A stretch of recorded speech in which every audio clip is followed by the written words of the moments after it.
بسم الله والصلاة والسلام على رسول الله. السلام عليكم ورحمة الله وبركاته. ازيكم يا جماعة؟ عاملين ايه؟ يا رب دايما تكونوا بخير وسعادة دايما يا رب.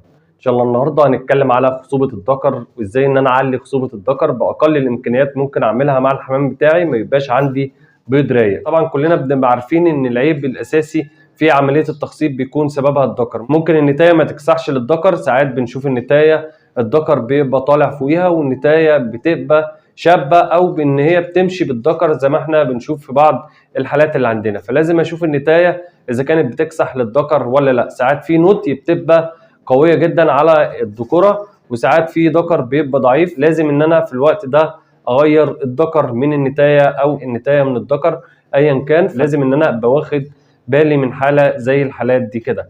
في اسوس طبعا بتبقى زي الاسوس الشقلباز، الاسوس اللي هي الرومي، اللصوص اللي هي بيبقى جناحها طويل، ديلها طويل، الكلام ده كله بيعوق عمليه التخصيب. فالحل بتاعها ان انا لازم اقص 3 سم من الديل اذا كانت اللصوص اللي هي الطويله زي اللصوص الروماني، اللصوص اللي هي الرومي الطويله. الديل الطويل لو انا بفرخ في سلكات او حاجه زي كده برده لازم ان انا اقص 3 سم من الديل، يعني حاجه بسيطه جدا يا جماعه من الديل. ما بقصش طبعا نص الديل بالنسبه للذكر عشان هو طبعا ده اللي بيساعد على عمليه التخصيب للنتايه. النتايه ممكن ان انا اقص لها برده الديل، لو النتايه قصرت الديل مفيش فيها اي مشكله، بس الذكر هو اللي ما تاثرش الديل بتاعه.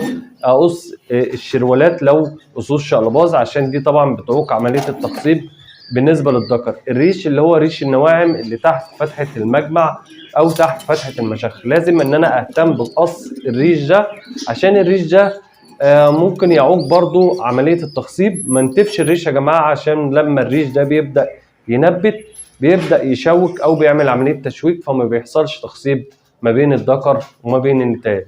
دي كده حاله من الحالات اللي انا ممكن اعملها او حاجه من الحاجات اللي انا ممكن اعملها مع الاسوس بتاعتي عشان ازود نسبه التخصيب. عملت الحاجات دي كلها ولكن مفيش تخصيب، لازم ان انا اهتم بالسيلينيوم ويكون سيلينيوم ايطالي. ما اجيبش السيلينيوم يا جماعه، في سيلينيوم بيبقى مصري، في سيلينيوم بيبقى طبعا انواع ثانيه، ولكن السيلينيوم الايطالي ده انا جربته. يمكن انا اشتغلت باسوس عندي ما كانتش بتخصب، اشتغلت بالسيلينيوم اللي هو المصري يعني مفعوله بيبقى ضعيف جدا. السيلينيوم الايطالي بيكون تركيزه اعلى، بيكون الجوده بتاعته احسن في عمليه التخصيب بالنسبه للذكوره. بشتغل مع الذكر لمده اسبوع نقطه او نقطتين بكتير قوي من السيلينيوم الايطالي، تركيزه بيبقى عالي.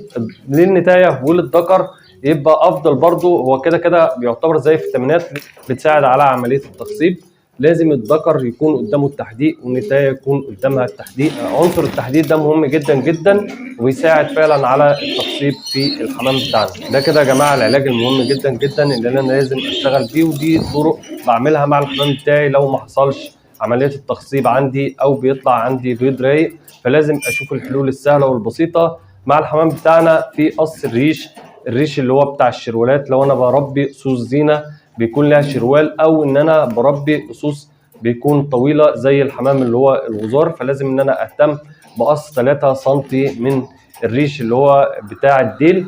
اقص طبعا ال3 سلاحات الاولانيين من الريش اللي هو بتاع الجناحات وزائد الريش بتاع الديل، وبرده ما بنتفش بقص ريش النواعم اللي هو تحت فتحه المجمع. وبهتم بالسيلينيوم اللي انا اتكلمت عليه، السيلينيوم الايطالي. بعد كده بيحصل فيه بيض وفيه تخصيب ان شاء الله للحمام بتاعنا، وبيحصل الانتاج بتاعنا، والانتاج بتاعنا بيستمر وما بنعطلش نفسنا في الانتاج اللي احنا بنتكلم عليه، والبيض الرايق بيطلع بيض مخصب ان شاء الله.